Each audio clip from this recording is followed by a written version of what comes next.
এদিকে আবারও বিশাল সুখবর পেল শেখ হাসিনা। আওয়ামী লীগকে ছাড়া কোনো নির্বাচন হবে না বলে চমকে দিল যুক্তরাষ্ট্র। জাতিসংঘের নির্দেশে শর্ত সাপেক্ষে নিবন্ধন ফিরে পাচ্ছে আওয়ামী লীগ। এরই মধ্যে আগুনে ঘি ঢালল বিএনপিও অবশেষে নির্বাচন বয়কটের ডাক দিল। আওয়ামী লীগের পক্ষে বিরাট মাস্টার প্ল্যান সফল, উত্তাল হতে যাচ্ছে ঢাকার রাজপথ। আন্তর্জাতিক চাপে দিশেহারা ইউনূস 12 ফেব্রুয়ারি নির্বাচন বন্ধ ঘোষণা করল ইসি। অবশেষে আওয়ামী লীগ সহ সকল দলের অংশগ্রহণে এপ্রিলের মাঝামাঝিতে হচ্ছে নির্বাচন। জনতার প্রত্যাশা আবারও বিপুল ভোটে শেখ হাসিনাই প্রধানমন্ত্রী হবেন। সালাম আলাইকুম। ভাবা যায় যে ডক্টর মোহাম্মদ ইউনূসেরও 5 বছরের কারাদণ্ড হতে পারে। শুধুমাত্র উনি না, উপদেষ্টাদের মধ্যে শুরু করে অনেকেরই, যারা সরকারি কর্মকর্তা আছেন। বাংলাদেশে এই মুহূর্তে যে গণভোট হ্যাঁ এবং না এর পক্ষে যে প্রচারণা অথবা একজন নিরপেক্ষ সরকার প্রধান হিসাবে হ্যাঁ এর পক্ষে জনগণকে ভোট দেওয়ার জন্য যে এদিকে বিক্ষোভকারীদের ওপর গুলির নির্দেশ দেননি শেখ হাসিনা। জয়ের দাবির পক্ষে জোরালো যুক্তি বার্গম্যানের। আগামী 12 ফেব্রুয়ারি নির্বাচনটি হচ্ছে কি হচ্ছে না, এরকম একটি নিশ্চয়তা কিংবা অনিশ্চয়তার মাঝামাঝি সময় এসে নতুন করে আরও একটি গুঞ্জন ছড়িয়ে পড়েছে যে নতুন তত্ত্বাবধায়ক সরকারই নাকি আসছে এবং সেই সরকারের অধীনেই এই নির্বাচন অনুষ্ঠিত হবে। এটি কতটা গুঞ্জন, কতটা গুজব, কিভাবে এটি ছড়ালো সে বিষয়ে আমি আসছি। এদিকে ভোটে হিংসা ছড়াতে পারে, বাংলাদেশকে সতর্ক করল ট্রাম্প প্রশাসন। 12 ফেব্রুয়ারি জাতীয় সংসদ নির্বাচন, তবে দেশের পরিস্থিতি অত্যন্ত উদ্বেগজনক। আপনারা যে দল ব্যান্ড নয় সেই দল ছাড়া নির্বাচন কেন করছেন, সরকারকে কেন চাপ দিচ্ছেন না, এবং সময়ের ব্যবধান আসবে even just immediately after election. কারণ আওয়ামী লীগ ইনক্লুসিভ নির্বাচন করেনি। কোনটা?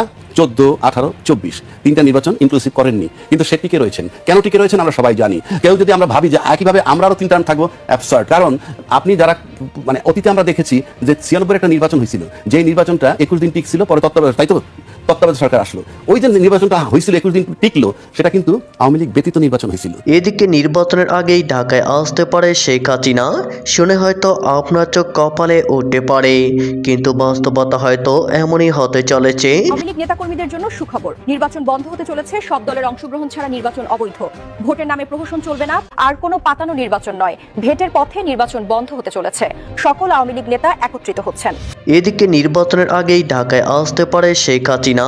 শুনে হয়তো আপনার চোখ কপালে উঠতে পারে, কিন্তু বাস্তবতা হয়তো এমনই হতে চলেছে। কেননা এই বাস্তবতা বাস্তবে রূপ নয়, এখন শুধু সময়ের প্রশ্ন। কিভাবে কি, চলুন সেটাই দেখে নেই।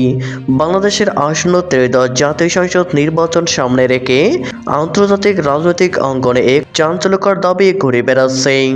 রাজনৈতিক ও কূটনৈতিক সূত্রে বরাতে বলা হচ্ছে, নির্বাচনের আগে শেখ হাসিনা ঢাকায় ফেরার বিষয়ে যুক্তরাষ্ট্রের প্রেসিডেন্ট ডোনাল্ড ট্রাম্পের পক্ষ থেকে সরাসরি ডক্টর মোহাম্মদ ইউনূসের কাছে হুঁশিয়ারিমূলক চিঠি পাঠানো হয়েছে।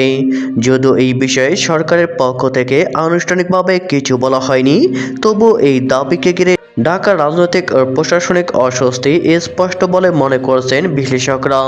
ওই চিঠিতে ডোনাল্ড ট্রাম্পের পক্ষ থেকে ইউনূস সরকারের উদ্দেশ্যে কড়া ভাষায় বাংলাদেশের বর্তমান পরিস্থিতি নিয়ে উদ্বেগ প্রকাশ করা হয়েছে। এদিকে বিক্ষোভকারীদের ওপর গুলির নির্দেশ দেননি শেখ হাসিনা। জয়ের দাবির পক্ষে জোরালো যুক্তি বার্গম্যানের। জুলাই অভ্যুত্থান চলাকালীন ফাঁস হওয়া একটি অডিও কথোপকথন নিয়ে আন্তর্জাতিক গণমাধ্যমে যে নেতিবাচক প্রচারণা চালানো হয়েছিল, তার বিপরীতে এবার জোরালো যুক্তি উঠে এসেছে। আল জাজিরা ও বিবিসির মতো সংবাদ মাধ্যমগুলো সাবেক প্রধানমন্ত্রী শেখ হাসিনার বক্তব্যকে প্রেক্ষাপট ছাড়া উপস্থাপন করায় জনমনে যে বিভ্রান্তি সৃষ্টি হয়েছিল তা স্পষ্ট করেছেন বিশিষ্ট ব্রিটিশ সাংবাদিক ও রাজনৈতিক বিশ্লেষক ডেভিড বার্গম্যান। তিনি স্বীকার করেছেন, শেখ হাসিনার ছেলে সজীব ওয়াজেদ জয়ের যুক্তি মোটে অযৌক্তিক নয় এবং শেখ হাসিনা প্রকৃতপক্ষে শান্তিপূর্ণ শিক্ষার্থীদের উপর নয়, বরং সন্ত্রাসীদের দমনে কঠোর হওয়ার নির্দেশ দিয়েছিলেন। সম্প্রতি আল জাজিরায় দেওয়া সাক্ষাৎকারে সজীব ওয়াজেদ জয় দাবি করেছিলেন, তার মা কখনোই সাধারণ বিক্ষোভকারীদের ওপর গুলির নির্দেশ দেননি। জয়ের এই দাবির সত্যতা বিশ্লেষণ করতে গিয়ে ডেভিড বার্গম্যান দৈনিক প্রথম আলোকে লেখা এক উপসম্পাদকীয়তে উল্লেখ করেন, ফাঁস হওয়া ফোনালাপটি যদি পূর্ণাঙ্গ প্রেক্ষাপট সহ বিচার করা হয়, তবে এটি স্পষ্ট যে শেখ হাসিনা প্রাণঘাতী অস্ত্র ব্যবহারের যে কথা বলেছিলেন তা মূলত অগ্নিসংযোগকারী ও রাষ্ট্রীয় সম্পত্তিতে হামলাকারী সন্ত্রাসীদের বিরুদ্ধে, সাধারণ শিক্ষার্থীদের বিরুদ্ধে নয়। বিশ্লেষণে উঠে এসেছে ওই ফোনালাপের মূল বিষয়বস্তু ছিল দেশের গুরুত্বপূর্ণ স্থাপনা ও ভবনে হামলা।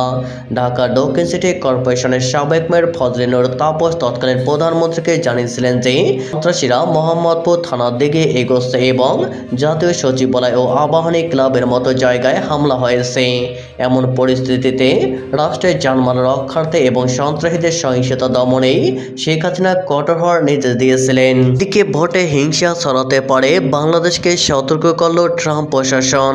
12 ফেব্রুয়ারি জাতীয় সংসদ নির্বাচন, তবে দেশের পরিস্থিতি অত্যন্ত উদ্বেগজনক।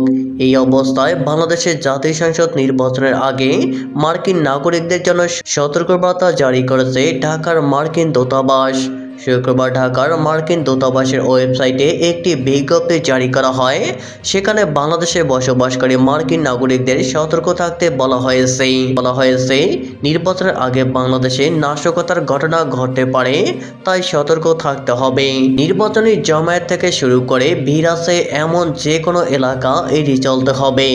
দূতাবাসের তরফে এক স্যান্ডেলে জারি করা ওই সতর্কবার্তায় বলা হয়েছে, গির্জা, মন্দির, মসজিদ এবং গুরুদ্বারে বিস্ফোরক বা হামলার মতো ঘটনা ঘটতে পারে, তাই তেমন কোনো জায়গায় গেলে বাড়তি সতর্কতা বজায় রাখতে হবে। এর পাশাপাশি নির্বাচনী মিছিল বা পোলিং বুথ থেকে যতটা সম্ভব দূরে থাকা প্রয়োজন। সালাম আলাইকুম। ভাবা যায় যে ডক্টর মোহাম্মদ ইউনূসেরও 5 বছরের কারাদণ্ড হতে পারে। শুধুমাত্র উনি না, উপদেষ্টাদের মধ্যে শুরু করে অনেকেরই যারা সরকারি কর্মচারী কর্মকর্তা আছেন। বাংলাদেশে এই মুহূর্তে যে গণভোট হ্যাঁ এবং না এর পক্ষে যে প্রচারণা অথবা একজন নিরপেক্ষ সরকার প্রধান হিসাবে হ্যাঁ এর পক্ষে জনগণকে ভোট দেওয়ার জন্য যে আহ্বান বা সরকারি বিভিন্ন দপ্তরকে যে নির্দেশনা দেওয়া হয়েছে ডক্টর ইউনূসের কার্যালয় থেকে, এই ঘোষণার জন্য বা এই কর্মকাণ্ডের জন্য 5 বছরের কারাদণ্ড হতে পারে। এই মুহূর্তে নির্বাচন কমিশন বনাম সরকার একটা মুখোমুখি অবস্থানে চলে গিয়েছে। যদিও আমরা দেখছি গতকালকেও রংপুরের জনসভায় বিএনপি চেয়ারপারসন জনাব তারেক রহমান তিনিও গণভোটে হ্যাঁ এর পক্ষেই জনগণকে উদ্বুদ্ধ করেছেন। আর জামাত ইসলাম তো প্রথম থেকেই গণভোটের পক্ষে হ্যাঁ অবস্থান আছে, বা এনসিপিও বরাবরই বিএনপিকে এই গণভোট বা জুলাই সনদ ইস্যুতে প্রশ্নবিদ্ধ করার চেষ্টা চালাচ্ছিল। তো যখন এই অবস্থা, কেন গণভোটের পক্ষে হ্যাঁ প্রচারণা অথবা না প্রচারণা যদি সরকারি কোনো কর্মকর্তা কর্মচারী, ডিসি, এসপি, ইউনো থেকে শুরু করে কোনো ওসি অথবা যে কোনো কেউ সরকারিভাবে যারা রাষ্ট্রীয় সুযোগ সুবিধা নিচ্ছে তারা যদি করে, কেন এটা দণ্ডনীয় অপরাধ? দর্শক, বাংলাদেশ নির্বাচন কমিশন সচিবালয় থেকে একটা প্রজ্ঞাপন জারি করা হয়েছে। আপনার বিষয় হচ্ছে 12 ফেব্রুয়ারি 2026 তারিখে অনুষ্ঠেয় গণভোট অনুষ্ঠানের লক্ষ্যে গণভোটের পক্ষে হ্যাঁ অথবা না এর বিষয়ে প্রচারণা সংক্রান্ত উপযুক্ত বিষয়ে গণভোট অধ্যাদেশ 2025-এর ধারা 21 এবং গণপ্রতিনিধিত্ব আদেশ 1972-এর অনুচ্ছেদ 86-এর বিধানবলীর প্রতি দৃষ্টি আকর্ষণ পূর্বক জানানো যাচ্ছে যে প্রজাতন্ত্রের কর্মে নিয়োজিত কোনো ব্যক্তি, অর্থাৎ প্রজাতন্ত্রের কর্মে ডক্টর ইউনূস প্রজাতন্ত্রেরই কর্মচারী, এই উপদেষ্টা পরিষদ প্রজাতন্ত্রেরই কর্মচারী, সরকারি অফিসাররা প্রজাতন্ত্রের কর্মচারী। তো প্রজাতন্ত্রের কর্মে নিয়োজিত কোনো ব্যক্তি গণভোট বিষয়ে জনগণকে অবহিত এবং সচেতন করতে পারবেন, তবে তিনি গণভোটে হ্যাঁ এর পক্ষে অথবা না এর পক্ষে ভোট প্রদানের জন্য জনগণকে কোনোভাবে আহ্বান জানাতে পারবেন না। তাহলে রাষ্ট্রীয় কোষাগারে টাকা খরচ করে যে হ্যাঁ এর প্রচারণা চালানো হলো, এটা নিয়ে আসলে এই মুহূর্তে গণভোট নিয়ে পেছনে কি চলছে জানি না। তবে দুইটা পক্ষ আমরা দেখছি এই মুহূর্তে নির্বাচন কমিশন হঠাৎ করে কেন এমন বার্তা দিলেন বা এমন অধ্যাদেশ জারি করলেন। তো নির্বাচন কমিশন বলছে যে আপনি সচেতন করতে পারবেন, কিন্তু ভাই আপনি হ্যাঁ ভোট দেন, হ্যাঁ মানে আজাদি, না মানে গোলামি, এই ধরনের বক্তব্য যদি কোনো সরকারি অফিসার কর্মচারী কর্মকর্তা অথবা খোদ ডক্টর ইউনূস অথবা উপদেষ্টা পরিষদের যে কোনো কেউ দেয়, সেটা তারা পারবে না। কেননা এই ধরনের কার্যক্রম গণভোটের ফলাফলকে প্রভাবিত করতে পারে, যা গণভোট অধ্যাদেশ 2025-এর 21 এবং গণপ্রতিনিধিত্ব আদেশ 1972-এর অনুচ্ছেদ 86 অনুযায়ী একটি দণ্ডনীয় অপরাধ হিসাবে গণ্য হবে।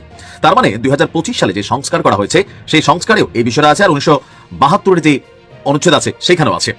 বর্ণিত অবস্থায় উল্লেখিত বিধান অনুসারে প্রয়োজনীয় ব্যবস্থা গ্রহণের জন্য নির্দেশক্রমে অনুরোধ করা হলো। আগামী 12 ফেব্রুয়ারি নির্বাচনটি হচ্ছে কি হচ্ছে না, এরকম একটি নিশ্চয়তা কিংবা অনিশ্চয়তার মাঝামাঝি সময় এসে নতুন করে আরো একটি গুঞ্জন ছড়িয়ে পড়েছে যে নতুন তত্ত্বাবধায়ক সরকারই নাকি আসছে এবং সেই সরকারের অধীনেই এই নির্বাচন অনুষ্ঠিত হবে। এটি কতটা গুঞ্জন, কতটা গুজব, কিভাবে এটি ছড়ালো সে বিষয়ে আমি আসছি।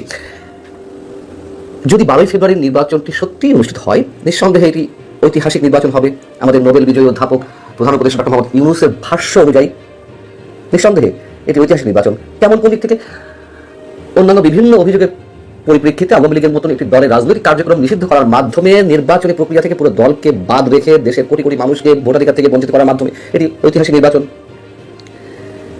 ভোটারদের এই নির্বাচনে আসতে বাধ্য করা বিভিন্ন ভয়ভীতির মাধ্যমে, না এলে তাদেরকে আওয়ামী লীগ হিসেবে চিহ্নিত করে পরবর্তীতে তুমুল শাস্তির মুখোমুখি করা হবে, এমন একটি আশঙ্কা অনেকের মাঝে কাজ করছে এবং এই বিষয়টি তো আল জাজিরা প্রতিবেদনে উঠে এসেছে। একই সঙ্গে একই দিনে জাতীয় নির্বাচন এবং গণভোট, সেদিক থেকেও এটি নিঃসন্দেহে ঐতিহাসিক নির্বাচন এবং সেই গণভোটে আবার সরকারি কর্মকর্তাদেরকে জনগণের করের টাকা খরচের মাধ্যমে হ্যাঁ ভোটের পক্ষে প্রচারণায় বাধ্য করা। এই নির্বাচনের পরে এই সরকার আরো 6 মাস কন্টিনিউ করবে কিনা, তার মধ্যে দিয়ে আরো কি ডিজাইন আসে, সেসব নিয়ে মানুষের মধ্যে তুমুল একটা শঙ্কা, অনেক ধরনের প্রশ্ন। একটা অনিরপেক্ষ অন্তর্বর্তী সরকার কিভাবে তুমুলভাবে নিরপেক্ষহীনভাবে নিরপেক্ষহীনতার সঙ্গে কাজ করা, এসবের দিক থেকে অবশ্যই এই নির্বাচনটি হবে একটি ঐতিহাসিক নির্বাচন এবং একই সঙ্গে নির্বাচনের নির্ধারিত তারিখের 11 দিন আগে, মাত্র 11 দিন আগে মানুষের মধ্যে শঙ্কা জাগে যে এই নির্বাচন হচ্ছে কিনা, হলে কিভাবে হচ্ছে। এই যখন অবস্থা, নিঃসন্দেহে এটি ঐতিহাসিক নির্বাচন। এবার বলি যে এসবের মাঝে নতুন করে একটি গুঞ্জন ছড়িয়ে পড়েছে যে ইউনূস সরকার আর থাকছে না, তত্ত্বাবধায়ক সরকার আসছে, সেই সরকারের অধীনেই নির্বাচন অনুষ্ঠিত হবে।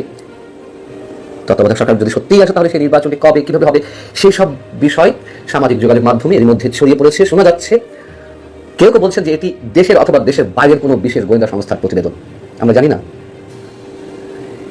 এটা তো সত্য কথা যে এমন আলোচনা তো দীর্ঘদিন ধরে আছেই যে আইন শৃঙ্খলা পরিস্থিতির চরম অবনতি হলে বা চরম অবনতি ঘটনার মাধ্যমে নির্বাচন পিছিয়ে দেওয়ার একটা ষড়যন্ত্র থাকতে পারে, অথবা একেবারে শেষ মুহূর্তে জামাত নির্বাচন থেকে সরে দাঁড়াতে পারে বা নির্বাচন বয়কট করতে পারে যদি কিনা দেখে যে তারা কোনো ধরনের সুবিধা করতে পারছে না, ক্ষমতা আসছে না, ইলেকশন ইঞ্জিনিয়ারিং ঘটানো যাচ্ছে না। এরকম আলোচনা আছে মানুষের মুখে মুখে। এখন শোনা যাচ্ছে যে শুধু জামাত নির্বাচন বয়কট করার বিষয়টি নয়, বিএনপিও নির্বাচন বয়কট করতে পারে। সামাজিক যোগাযোগ মাধ্যমে যে বিষয়গুলো ছড়িয়ে পড়েছে, বিশেষ করে গোয়েন্দা সংস্থার কথিত প্রতিবেদন হিসেবে বলা হচ্ছে যে ফেব্রুয়ারি 7-8 তারিখের দিকেই বিএনপি নির্বাচন বয়কট করতে পারে। ইউনূস সরকারের অধীনে কোনো ধরনের নির্বাচনে বিএনপি অংশগ্রহণ করবে না। যদি তেমনটি ঘটে তাহলে তো আর কোনো উপায় নেই। এবং বিএনপি যদি ধারণা করে যে এই সরকার, যেহেতু অনেকেই বলেন যে কোনো ভাবে চাই জামাত এবং এনসিপি ক্ষমতা নিয়ে আসতে, তার কিছুটা সিম্পটম তো মানুষ পেয়েছে। গত কয়েকদিন আগে আন্তর্জাতিক প্রভাবশালী গণমাধ্যম ওয়াশিংটন পোস্টের একটি প্রতিবেদনের মাধ্যমে সেখানে বলা হয়েছে বা একটি অডিও প্রকাশ করা হয়েছে মার্কিন দূতাবাসের একজন মার্কিন কূটনীতিক, তিনি স্পষ্ট বলেছেন যে জামাতকে ক্ষমতায় দেখতে চায় যুক্তরাষ্ট্র। এটি তো আর কারোর অজানা নয় এই রিপোর্টের বিষয়ে। এবং এটিও আমরা জানি যে এই ধরনের মানসিকতা ভারতের অন্যতম একটি বাংলা দৈনিক এই সময়ে আরো 3 থেকে 3.5 মাস আগে একই ধরনের রিপোর্ট বেরিয়েছিল। সেখানে অডিও করে কথা বলা হয়নি, তবে মার্কিন এক কূটনীতিকের দৃষ্টিতে তারা জামাতকে ক্ষমতা চায় 5টি কারণে, সেখানে কারণগুলো উল্লেখ করা হয়েছিল। যাই হোক, এখন কথিত ওই প্রতিবেদনে বলা হচ্ছে, যেটি সামাজিক যোগাযোগ মাধ্যমে নানানভাবে ছড়িয়েছে, বলা হচ্ছে যে তত্ত্বাবধায়ক সরকার ফিরে আসবে 10-11 তারিখের মধ্যে নতুন তত্ত্বাবধায়ক সরকার শপথ নেবে। ইউনূস সরকারের বিদায় ঘণ্টা তার আগেই বেজে যাবে এবং নির্বাচন কবে অনুষ্ঠিত হবে? নির্বাচন অনুষ্ঠিত হবে আগামী 30শে জুন। সেই নির্বাচনে আওয়ামী লীগ অংশগ্রহণ করবে এবং ভারতীয় সাংবাদিকরাও তো জানিয়েছেন যে এখন আওয়ামী লীগ অংশগ্রহণ বিষয়ে ভারত নানানভাবে কৌশল অবলম্বন করে যাচ্ছে। তাদের বক্তব্য হচ্ছে ভারতের এই ধরনের তৎপরতা বা যে কোনো দেশের তৎপরতা বা কূটনৈতিক তৎপরতা কোনোটি ওপেন চলে, কোনোটি গোপনে চলে, এটা তো সত্য কথা। শুরু থেকে তো বলে আসছি যে ইউনূস সরকারের অধীনে কোনো সুষ্ঠু নির্বাচন সম্ভব নয়, এখনো এটাই স্পষ্ট আমার বক্তব্য, আমি মনে করি।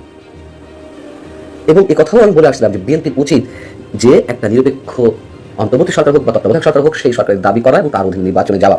এবং বিএনপি বারবার ফাঁদে পা ফেলতে যাচ্ছে কিনা, ফাঁদে পড়ছে কিনা, এই প্রশ্নটা শুধু আমার না, অসংখ্য মানুষের, অসংখ্য সুবুদ্ধি সম্পন্ন মানুষের। তো বিএনপি কেন এই সরকারের অধীনে নির্বাচন চাচ্ছিল? যে নতুন তত্ত্বাবধায়ক হবে, আবার কে আসবে না আসবে, মাঝখানে কি হয়, সেটি ভাবতে গিয়ে যদি তার আম ছানা দুটিই যায়, তাহলে বিএনপি তখন ঠিক করবে যদি সত্যি সত্যি বুঝতে পারে যে নির্বাচনে কিছু ঘটতে যাচ্ছে। ওয়াশিংটন পোস্টের এই খবরটা একেবারে উড়িয়ে দেওয়ার মতো নয় যে ইলেকশন হলেও সেখানে ইঞ্জিনিয়ারিং করবে কিনা।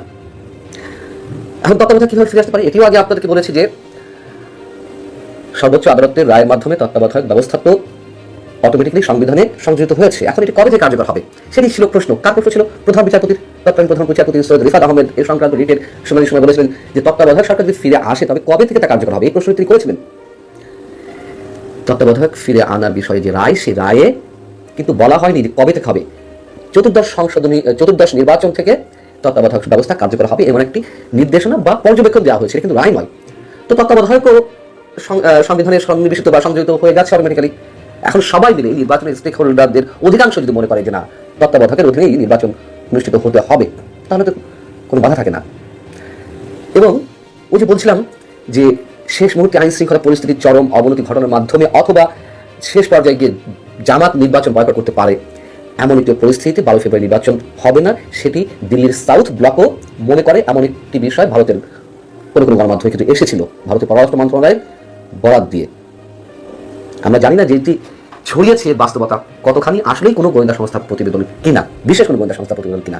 তবে বাস্তবতা এটি এখনো পর্যন্ত মাত্র 10 থেকে 11 দিন আগে এসেও মানুষ নির্বাচন হবে কিনা এই প্রশ্নের সাথে সাথে বোঝা যায় যে এটি কী ধরনের নির্বাচন হবে যদি হয়।